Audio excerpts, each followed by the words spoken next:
Reason number 2, it's in the Bible and is therefore important to Jesus.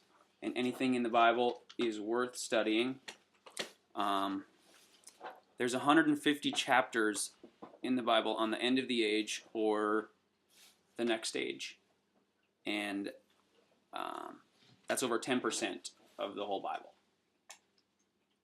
So it's obviously a very, very important thing. So number 3, to be prepared, which is very sort of the same as so that we need to be prepared so that we're not deceived or offended. And Jesus commanded us to be prepared.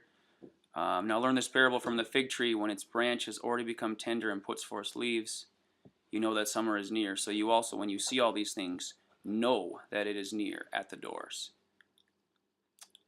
So we need to know the things, and the things that Jesus is referring to here is all the signs that he just listed.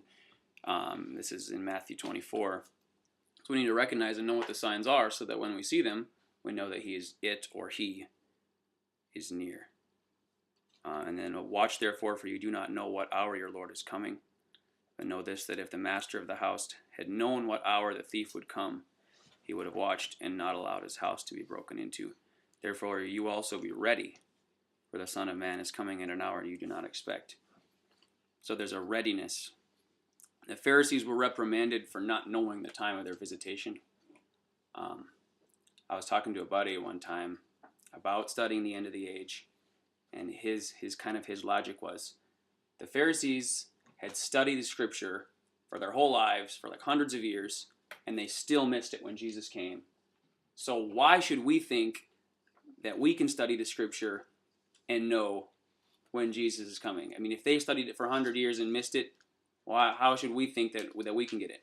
And that's very bad logic, because I mean, the Pharisees, they were strongly reprimanded for not knowing the time of their visitation. And we can be prepared, and we are commanded to be prepared. Jeremiah 23:20 says, the anger of the Lord will not turn back until he has executed and performed the thoughts of his heart.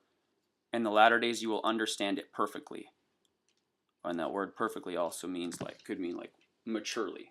So we are commanded to be prepared, and the Scripture tells us clearly that we can be prepared. We can understand. And also, why would Jesus have given the whole chapter, Matthew 24 and the other chapters, Mark as one that's parallel, if we couldn't know? And then also the parable of the 10 virgins. There were 5 who were prepared and 5 who were not. Possibly both Christians. I don't know, is that a right interpretation?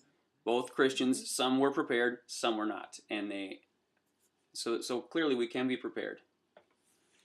And then in Daniel 11, talking about those who know their God will carry out exploits in those days.